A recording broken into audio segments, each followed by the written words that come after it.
November 6న మాకు semester exams అవుద్ది. నేను డిప్లొమా థర్డ్ ఇయర్ చదువుతున్నాను, ఫిఫ్త్ సెమిస్టర్. ఈ సంవత్సరం అంతా మాది ఎగ్జామ్స్ ఉండవు, ఏటు ఉండవు, నెక్స్ట్ ట్రైనింగ్ ఉంటుంది.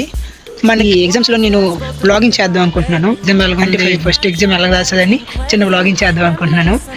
ఏ యాక్షన్ ఎలాగ ఉంటుంది, ఎందుకు బ్లాగింగ్ చేస్తున్నా అంటే దీనికి ఇంకో రీజన్ ఉంది. మనం ఇంట్రోవర్ట్ నుంచి ఎక్స్ట్రోవర్ట్కి వెళ్ళాలనుకున్నాం కదా, ఒక వీడియోలో చెప్పాం. దానికి ఇది యూజ్ అవుద్ది. ఇప్పుడు అంతమంది ఎగ్జామ్ రాసి బయటకు వస్తుంది, అందరినీ పక్కన ఇలా ఫోన్ పెట్టుకుని ఎగ్జామ్ ఎలా రాసావు, ఎలా అయింది, ఈజీగా ఉందా, కష్టంగా ఉందా అని అడుగుతాం చూడు. దాంతో మనం కమ్యూనికేషన్ బాగా పెరుగుద్ది. అండ్ అంతమంది మధ్యలో అడుగుతాం చూసావా, దాంతో భయం కూడా పోద్ది. అందుకని నేను అది చేద్దాం అనుకుంటున్నాను. అది వీడియో పెట్టకపోని అది అవసరం లేదు, అడగడం ఇంపార్టెంట్. చేద్దాం అడగద్దని ఇంకో ఆలోచన అవుతుంది. మీది కామెంట్లో నేను పోల్ పెడతాను, లాగింగ్ చేద్దాం చెయ్యొద్దని. మీరు చేద్దాం అంటే చేద్దాం, చేయొద్దంటే చేయొద్దు, మీ ఇష్టం. ఓకేనా?